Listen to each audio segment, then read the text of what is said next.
Hello दोस्तों, आप सभी के सामने प्रॉफिट एंड लॉस का एक क्वेश्चन लिखा हुआ है जो कि ऑलरेडी आरआरबी एनटीपीसी में आया हुआ है। तो देखो, प्रॉफिट एंड लॉस के ऐसे क्वेश्चन में क्या होता है कि वो आपको कभी भी वैल्यू नहीं देता। मतलब जैसे ना तो वो आपको सीपी देगा, ना ही क्वेश्चन में एसपी देगा, और ना ही फिर प्रॉफिट देगा, और ना ही लॉस देगा, है ना।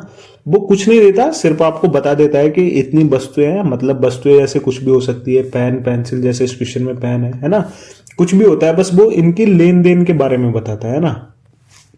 अब ऐसे क्वेश्चन को हम लोग किस तरीके से करते हैं उसको देखते हैं। अच्छा, क्वेश्चन को देखने से पहले मैं आप लोग को एक छोटा सा कॉन्सेप्ट बताता हूं। कॉन्सेप्ट क्या है?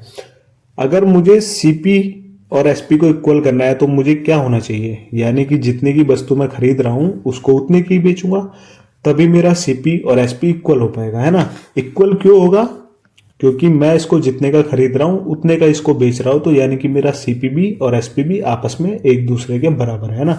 तो ऐसी स्थिति में क्या होता है, दुकानदार को ना तो प्रॉफिट हो पाता है और ना ही फिर लॉस हो पाता है ना। क्यों नहीं होता है? क्योंकि जितने की वो खरीद रहा है उतने की उसको बेच रहा है।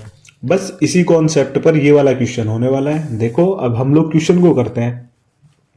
तो सबसे पहले हम लोग अपने क्वेश्चन को पढ़ेंगे और क्वेश्चन में क्या बोल रहा है उसको देखते हैं।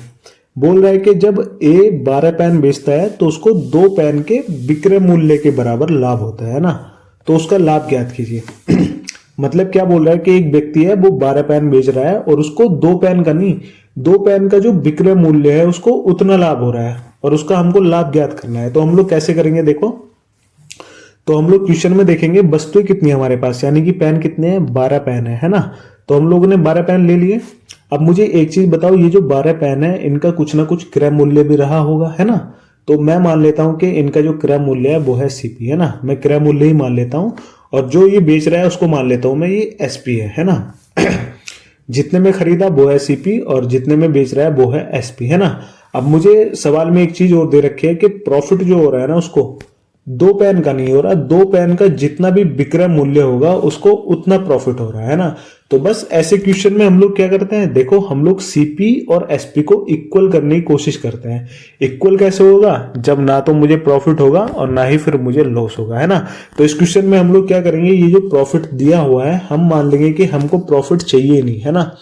2 पेन के विक्रय मूल्य जितना प्रॉफिट हो रहा है वो हमको चाहिए नहीं। तो इसका मतलब क्या होगा, मेरा जो सीपी होगा वो क्या होगा, एसपी के इक्वल होगा, है ना। तो जब मैं 2 पेन का प्रॉफिट लूंगा ही नहीं तो इसका मतलब क्या होगा कि मेरे पास 10 पेन का एसपी बचेगा, है ना। 10 पेन के विक्रय मूल्य जितना, तो 10 पेन का एसपी बचेगा, और ये जो 10 पेन का एसपी होगा यही होगा मेरे 12 पेन के सीपी के इक्वल। क्यों होगा? क्योंकि मैं प्रॉफिट नहीं ले रहा, इसलिए 10 पेन का जो एसपी होगा वो 12 पेन के सीपी के इक्वल होगा।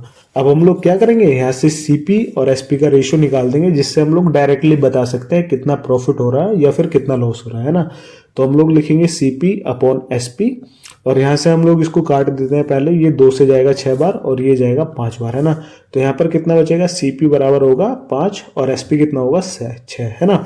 तो ये इसका रेशियो आ गया। अब हम लोग क्या करेंगे, प्रॉफिट को आसानी से बता सकते हैं। देखो कैसे, चीज थी मेरे पास 5 रुपए की और मैं बेच रहा हूं उसको 6 रुपए की, है ना। यानी कि 5 रुपए की चीज है और मैं उसको बेच कितने की रहा हूं, 6 रुपए की।